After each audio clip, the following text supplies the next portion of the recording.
Beritakanlah firman, siap sedialah baik atau tidak baik waktunya. Shalom, puji Tuhan, oleh berkat dan kemurahan Tuhan, kita berjumpa lagi dalam renungan harian di hari ini. Saya percaya firman Allah itu bermanfaat bagi pertumbuhan iman kita, karena itu mendengar firman itu sesuatu yang sangat penting. Mari kita berdoa. Kami bersyukur dan memuji nama-Mu ya Allah di hari ini, untuk waktu dan kesempatan yang Tuhan berikan bagi kami, untuk kami akan mendengarkan sebagian dari firman-Mu. Roh-Mu yang kudus, tolonglah kami, urapilah dan berkatilah kami dengan firman-Mu di hari ini. Dalam nama Tuhan kami Yesus Kristus kami berdoa. Amin.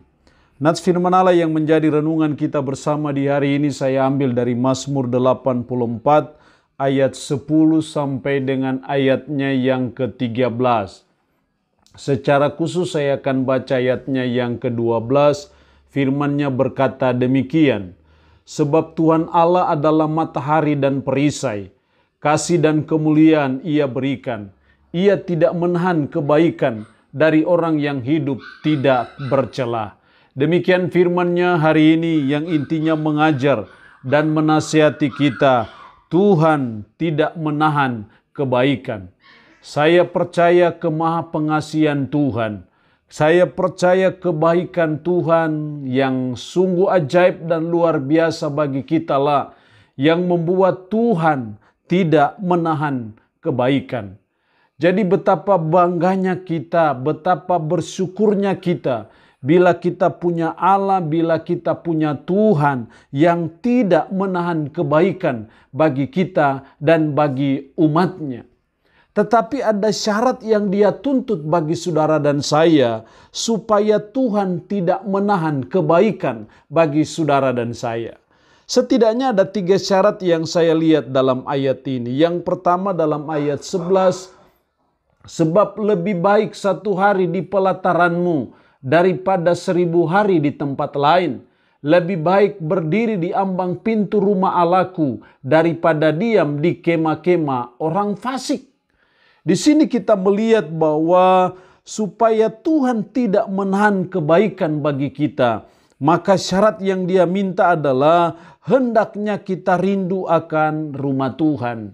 Selalu merindukan Tuhan, selalu merindukan untuk beribadah kepada Tuhan, selalu merindukan untuk datang kepada Tuhan. Itu menjadi suatu persyaratan sehingga Tuhan tidak menahan kebaikan. Jadi bagi siapakah Tuhan tidak menahan kebaikan? Bagi mereka yang rindu akan rumah Tuhan. Makanya pemazmur berkata, lebih baik 1 hari di pelataranmu daripada 1000 hari di tempat lain.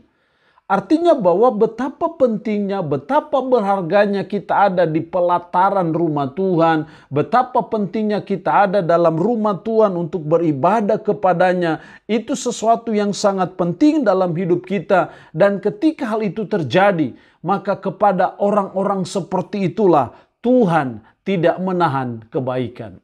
Yang kedua, dalam ayatnya yang ke-12, sebab Tuhan Allah adalah matahari dan perisai. Kasih dan kemuliaan Ia berikan. Ia tidak menahan kebaikan dari orang yang hidup tidak bercela. Dari orang yang hidup tidak bercela. Hal yang kedua yang Tuhan tuntut bagi saudara dan saya adalah supaya Tuhan tidak menahan kebaikannya bagi saudara dan saya, maka kita hidup tidak bercela.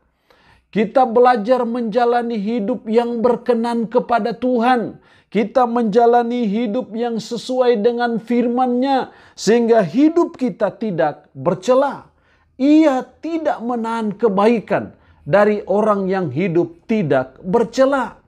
Jadi sangat penting dan sangat berharga bagi saudara dan saya sebagai umat untuk kita belajar dan terus berusaha supaya hidup kita tidak bercela di hadapan Tuhan. Kalau ada kehidupan kita yang bercela di hadapan Tuhan, mari kita terus belajar untuk menyadarinya, mengakuinya, minta ampun kepada Tuhan, dan kita mulai belajar, bertekad, berkerinduan untuk kita hidup tidak bercela di hadapan Tuhan, karena kepada merekalah Tuhan tidak menahan kebaikan. Bagi mereka yang hidup tidak bercela, Tuhan tidak menahan kebaikan. Artinya bahwa tidak percuma dan tidak sia-sia bila sebagai umat, sebagai orang yang percaya dan beriman kepadanya, kalau hidup kita tidak bercela di hadapan Tuhan, menjadi perjuangan kita, menjadi suatu usaha kita terus-menerus supaya hidup kita tidak bercela di hadapan Tuhan. Yang ketiga, dalam ayat 13, ya Tuhan semesta alam, berbahagialah manusia yang percaya kepadamu. Berbahagialah manusia yang percaya kepadamu. Kenapa dia disebut sebagai orang yang berbahagia bila percaya kepadamu, percaya kepada Tuhan? Karena Tuhan tidak akan menahan kebaikan bagi orang-orang yang percaya kepada Tuhan. Jadi hal yang ketiga yang Tuhan tuntut supaya Tuhan tidak menahan kebaikan bagi kita adalah mari kita percaya kepada Tuhan. Percaya kepada Tuhan sama artinya kita beriman kepada Tuhan, sama artinya kita mengandalkan Tuhan, kita menaruh harapan sepenuhnya kepada Tuhan. Dan bila kita sungguh-sungguh percaya dan berharap mengandalkan Tuhan, maka Tuhan tidak menahan kebaikan bagi orang-orang yang seperti itu. Jadi sangat penting kita percaya kepada Tuhan. Kita mempasrahkan hidup kita kepada Tuhan. Itu artinya kita percaya kepada Tuhan. Kita mengandalkan Tuhan itu artinya kita percaya kepada Tuhan. Dalam situasi apapun, dalam kondisi apapun, ada masalah kah, tidak ada masalah kah, ada kesulitan kah, tidak ada kesulitan kah, kita belajar percaya kepada Tuhan. Karena saya percaya ketika kita percaya kepada Tuhan, kita tidak hanya disebut sebagai orang yang berbahagia, tetapi Tuhan juga tidak menahan kebaikan bagi orang-orang yang percaya kepada Tuhan. Jadi mari kita terus belajar untuk kita terus menaruh harapan sepenuhnya kepada Tuhan. Kita terus belajar untuk mengandalkan Tuhan saja. Firman-Nya yang lain berkata, diberkatilah orang yang mengandalkan Tuhan dan yang menaruh harapan sepenuhnya kepada Tuhan. Jadi kita belajar percaya kepada Tuhan, maka Tuhan tidak menahan kebaikan bagi orang-orang yang percaya kepadanya. Allah yang punya firman ini memberkati kita dengan firman-Nya hari ini. Amin. Mari kita berdoa. Puji syukur untuk kebenaran firman-Mu hari ini yang mengajar kami Tuhan tidak menahan kebaikan. Karena itu ajar dan tolonglah kami supaya kami selalu rindu akan rumah Tuhan. Tolong kami supaya hidup kami tidak bercela di hadapan Tuhan. Dan tolong kami supaya kami percaya kepada Tuhan. Roh Kudus, tanamkan dan meteraikan firman dalam hati dan pikiran kami.